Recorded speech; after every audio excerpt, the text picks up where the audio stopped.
For years, the narrator believed they had found the perfect neighborhood. The kind of place where lawns were neatly trimmed, kids played safely on the sidewalks, and every home looked like a postcard of suburban peace. After saving for years, they finally bought a small but beautiful house, their dream come true. The first few months were blissful. Every morning began with birdsong and coffee on the porch, and every evening ended with the comforting glow of porch lights down the street. But perfection, it seemed, came with a price, one written in rules, fines, and threats. It started innocently enough. A letter from the Homeowners Association, politely reminding them that their garbage bins were visible from the street. The tone was firm but not alarming. They complied immediately, thinking it was just part of keeping the neighborhood nice.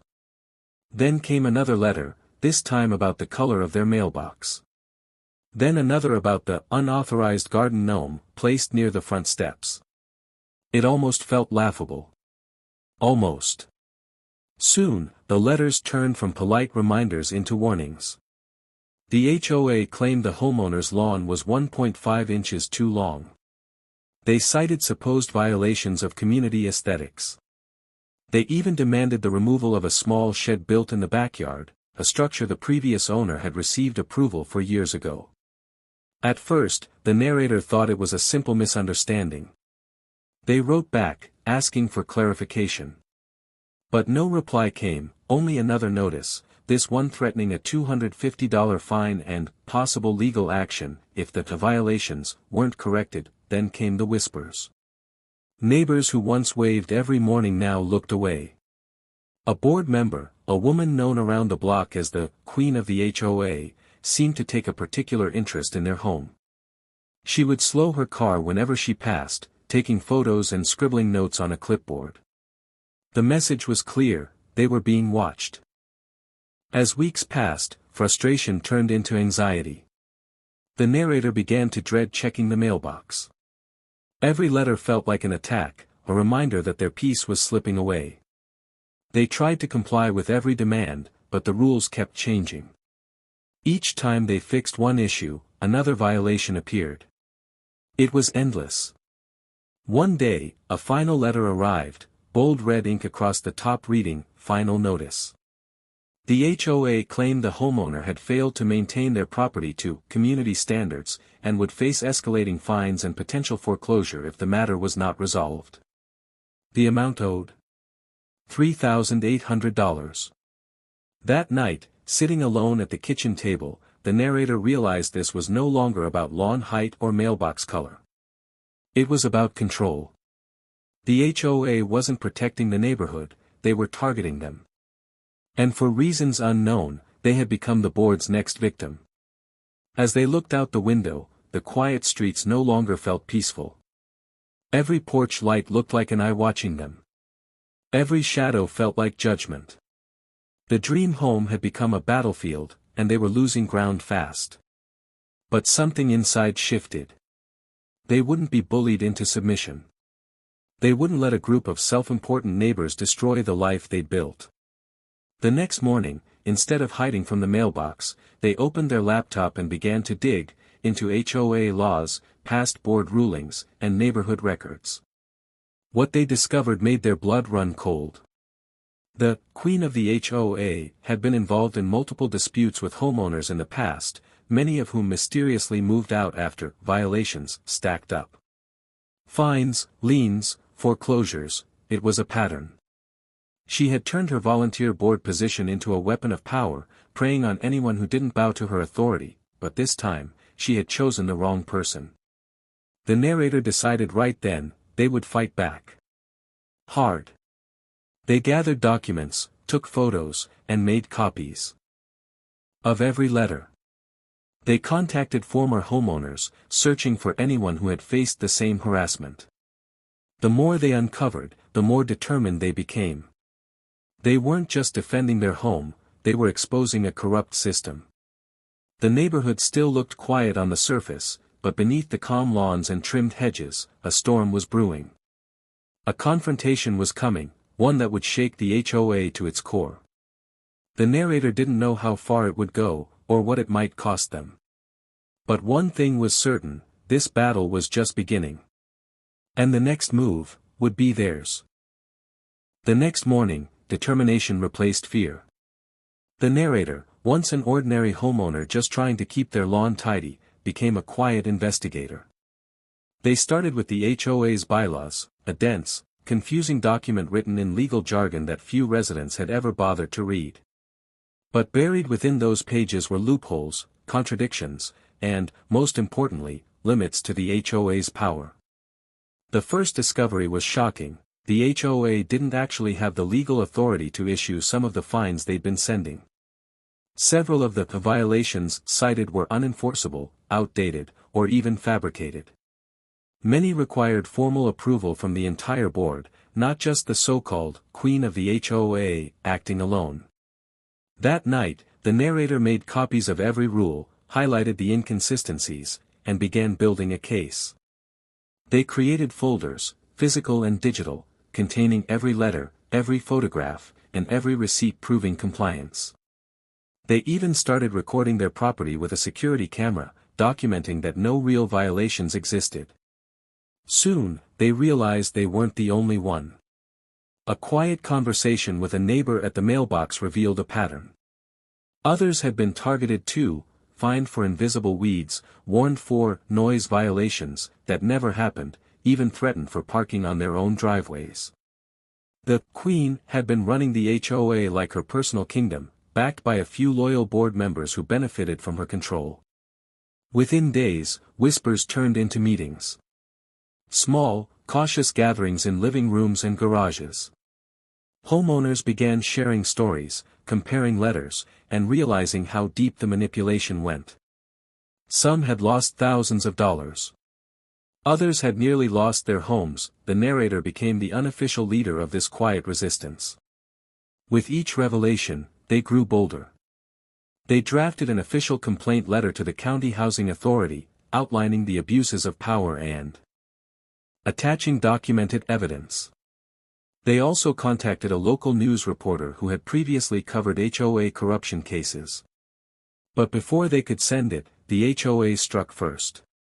One afternoon, a bright yellow notice appeared nailed to their front door: immediate action required, property in violation of Section 4C, unauthorized structure. The shed in the backyard, which had stood there for years, was now deemed illegal. The letter warned that demolition would begin in 72 hours unless the owner complied. That was the breaking point. The narrator didn't panic. Instead, they smiled. Because this time, they were ready. They filmed the notice, took photos, and sent everything, the letters, the videos, the testimonies from neighbors, to the county housing department and the news reporter. Within 24 hours, the reporter responded. She wanted to meet. That night, the narrator sat in their car, waiting in a dimly lit parking lot for the reporter to arrive. When she did, they handed over the thick folder of evidence. The reporter listened carefully, flipping through pages, her eyes widening with every detail. When she looked up, her expression said it all: this story was bigger than anyone realized. The next week was chaos. Afraid. The meeting spiraled out of her hands as residents demanded transparency, audits, and resignations. When it was over, the board was shaken. For the first time, they had been challenged. But the queen wasn't done yet. She sent one last letter, this time directly threatening legal action against the narrator for defamation and interference with HOA operations. It was clear she was desperate to silence them before the investigation exposed her completely. The narrator read the letter slowly, then placed it neatly on the desk beside the growing stack of documents. They had faced every tactic: intimidation, fines, threats, and still stood strong. This wasn't just about one homeowner anymore. It was about justice for everyone who had suffered under her control. And the narrator knew exactly what they had to do next. The fight was no longer just local. It was going to the courts, and to the world. The storm that had been brewing for months finally broke. The HOA's reign of quiet tyranny was about to end, not with another letter or fine, but with something far more powerful: truth. The narrator filed a formal lawsuit against the HOA and its president, alleging harassment, abuse of power, and illegal fines. It wasn't an easy step. Lawsuits meant money, time, and risk. But they weren't alone anymore. Several neighbors joined the action, each with their own stack of evidence and stories of unfair treatment. What began as one person's personal war had become a collective rebellion. The local news story hit first. A 5-minute segment aired on the evening news. Homeowners claim HOA abused power, investigation underway. The footage showed calm shots of beautiful houses, followed by close-ups of warning letters, yellow violation signs, and interviews with angry residents. The narrator's face wasn't shown, but their voice narrated the story with quiet strength. The impact was immediate. Emails flooded the county office.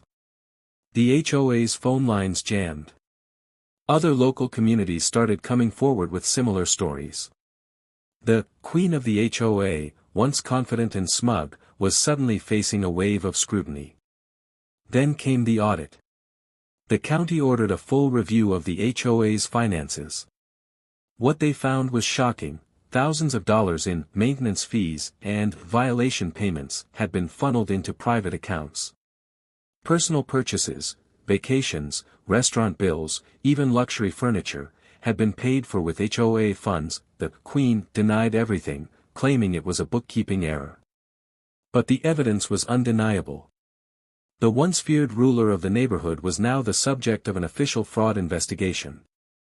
Meanwhile, the narrator's life slowly began to change. The same neighbors who once avoided eye contact now smiled and waved again. Some came by to thank them quietly, others brought coffee or small gifts, saying things like, "We should have spoken up sooner." The sense of community, the one the HOA was supposed to protect, finally returned, not because of the rules, but because of the courage to stand against them. Still, the fight wasn't over. The queen refused to step down. Even as the evidence mounted, she clung to power, calling emergency meetings that no one attended and sending out frantic emails blaming everyone but herself. Her influence faded with each desperate attempt to control what was already lost. When the court hearing finally arrived, the narrator sat in the courtroom, heart pounding. Across the room sat the queen, dressed sharply but visibly tense. The judge listened patiently as both sides presented their arguments. The HOA's lawyer tried to paint the narrator as a disgruntled homeowner with a vendetta, but the documents spoke louder than any words. Letter after letter, violation after violation, it became clear this was not a misunderstanding. It was systemic harassment, a pattern of abuse and financial misconduct. The verdict came a week later. The judge ruled in favor of the homeowners. The HOA was ordered to refund all unlawful fines, dissolve the current board, and hold a new election under supervision. The queen was personally fined and permanently banned from holding any HOA position in the future. The court also referred the financial irregularities to law enforcement for further investigation. It was over. The day the decision came, the narrator stood outside their home, the same home that once felt like a prison, and breathed in deeply. The air felt lighter. The silence wasn't suffocating anymore. For the first time in months, peace truly returned. The neighborhood transformed. The new HOA board, led by fair-minded residents, eliminated unnecessary rules and focused on real community improvements, repairing sidewalks, planting trees, organizing family barbecues. The endless stream of warning letters vanished. The lawns looked greener, not because they were perfect, but because people finally felt proud to live there again. As for the queen, she sold her house quietly a few months later and disappeared from the town's gossip. No one missed her. Her name became a cautionary tale, a reminder of what happens when power is left unchecked. The narrator never wanted fame or glory. They just wanted their home back, their peace, their freedom, their dignity. But their fight had done something bigger. It had inspired others. Across town, other homeowners began reading their bylaws, questioning unfair rules, and standing up to bullying boards. What started as one person's nightmare became a symbol of resistance. Months later, the news station did a follow-up story titled, "The HOA That Fought Back." This time, the narrator agreed to appear on camera. Standing in front of their house, with the garden blooming behind them, they said only one line that would stick with viewers everywhere. "A community isn't built by rules, it's built by people who care enough to protect it." The video went viral, shared thousands of times. Messages of support poured in from all over the country. People related to the struggle, the injustice, and the sweet taste of finally fighting back and winning. As the sun set that evening, the narrator sat once more on their porch, the same porch where the first HOA letter had arrived months ago. But now, there were no threats, no fear, no anxiety. Only peace, laughter in the distance, and the quiet pride of knowing they'd faced something unfair and refused to back down. They had fought back, and they had won.